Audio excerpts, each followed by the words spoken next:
რევერსული მოძრაობა საქართველოში არ არის. თბილისში ხო არ არის და არ არის. რევერსული მოძრაობა ნიშნავს ქუჩის რომელიღაც მონაკვეთზე ავტომატურად მანქანის მოძრაობის ზოლების გადართვას, ცვალებადობას.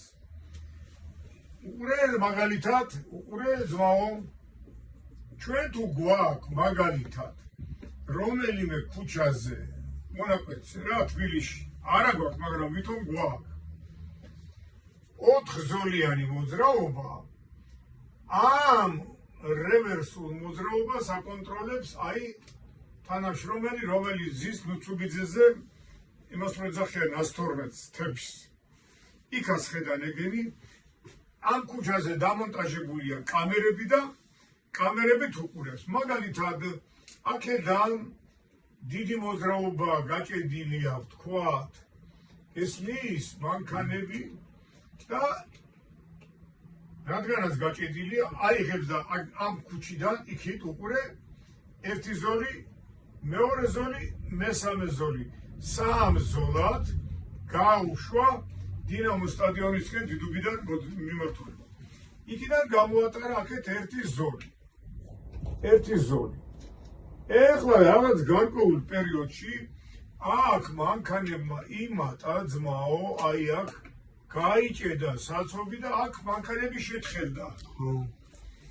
აქ უყურე ამას ეუბნება გადადი მარჯვნივო, საბა, გადადი მარჯვნივო, ყვითელი მას უმთებს.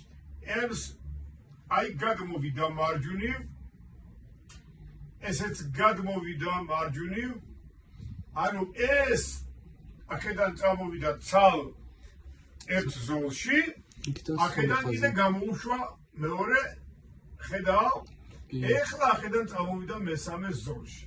თუ დაჭირდება და აქ ისე მოიმატებს ტრანსპორტი იმ ვინც არ ეგულირებს, ახლა ამას ეთქვის გადადიო შენო მარჯვნივო, ამასაც ეთქვის გადადი მარჯვნივო, აი გადავა მარჯვნივ.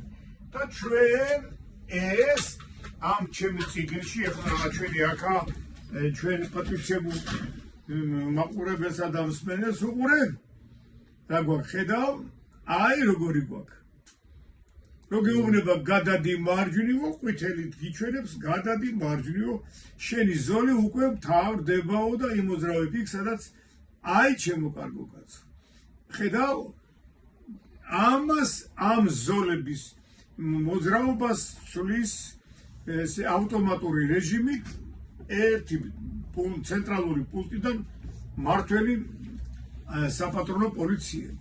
ანუ ავტომატური რეჟიმის ცვალებადობა ხდება იმის მიხედვით, საიდან როგორი ნაკადი მოდის ტრანსპორტი.